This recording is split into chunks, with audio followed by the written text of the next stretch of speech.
Esther की पुस्तक अध्याय 8। एस्तेर की पुस्तक अध्याय 8। यहूदियों को अपने शत्रु के घात करने की अनुमति मिलनी। उसी दिन राजा क्षयर्ष ने यहूदियों के विरोधी हामान का घर-बार एस्तेर रानी को दे दिया और मोर्देकै राजा के सामने आया, क्योंकि एस्तेर ने राजा को बताया था कि उससे उसका क्या नाता था। तब राजा ने अपनी वह अंगूठी जो उसने हामान से ले ली थी उतारकर मोर्देकै को दे दी, और एस्तेर ने मोर्देकै को हामान के घरबार पर अधिकारी नियुक्त कर दिया।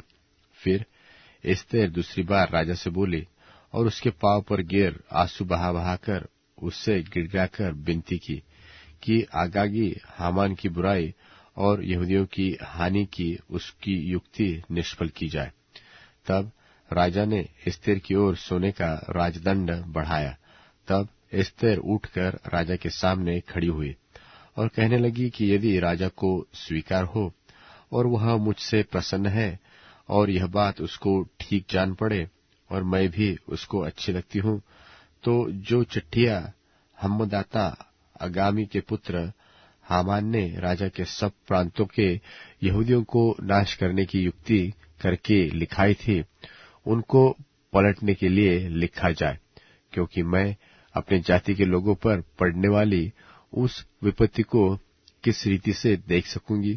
और मैं अपने भाइयों के विनाश को क्यों कर देख सकूंगी। तब राजा क्षयर्ष ने एस्तेर रानी से और मोर्देकै यहूदी से कहा, मैं हामान का घरबार तो एस्तेर को दे चुका हूं और वह फांसी के खंभे पर लटका दिया गया है, इसलिए कि उसने यहूदियों पर हाथ बढ़ाया था। सो तुम अपनी समझ के अनुसार राजा के नाम से यहूदियों के नाम पर लिखो और राजा की अंगूठी की छाप भी लगाओ, क्योंकि जो चिट्ठी राजा के नाम से लिखी जाए और उस पर उसकी अंगूठी की छाप लगाई जाए, उसको कोई भी पलट नहीं सकता। सो उसी समय अर्थात सिवान नाम तीसरे महीने के 23वें दिन को राजा के लेखक बुलवाए गए और जिस जिस बात की आज्ञा मोर्देकै ने उन्हें दी थी, उन्हें यहूदियों और अधिपतियों और हिंदुस्तान से लेकर कूश तक जो 127 प्रांत है, उन सबों के अधिपतियों और हाकिमों को एक एक प्रांत के अक्षरों में और एक एक देश के लोगों की भाषा में और यहूदियों को उनके अक्षरों और भाषा में लिखी गई। मोर्देकै ने राजा क्षयर्ष के नाम से चिट्ठियां लिखकर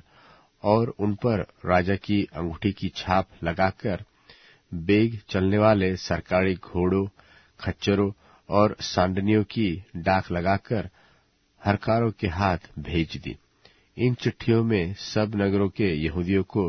राजा की ओर से अनुमति दी गई कि वे इकट्ठे हो और अपना अपना प्राण बचाने के लिए तैयार होकर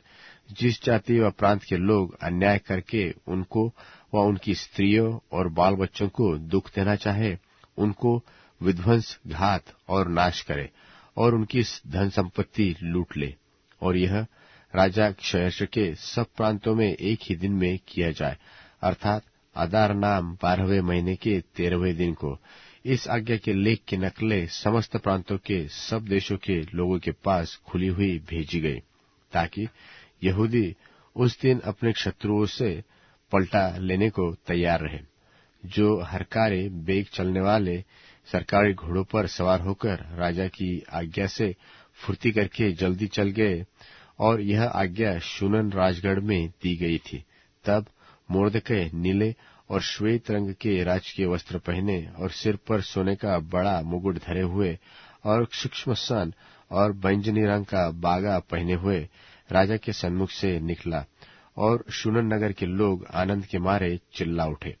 और यहूदियों को आनंद और हर्ष हुआ और उनकी बड़ी प्रतिष्ठा हुई। और जिस जिस प्रांत और जिस जिस नगर में जहां कहीं राजा की आज्ञा और नियम पहुंचे, वहां वहां यहूदियों को आनंद और हर्ष हुआ,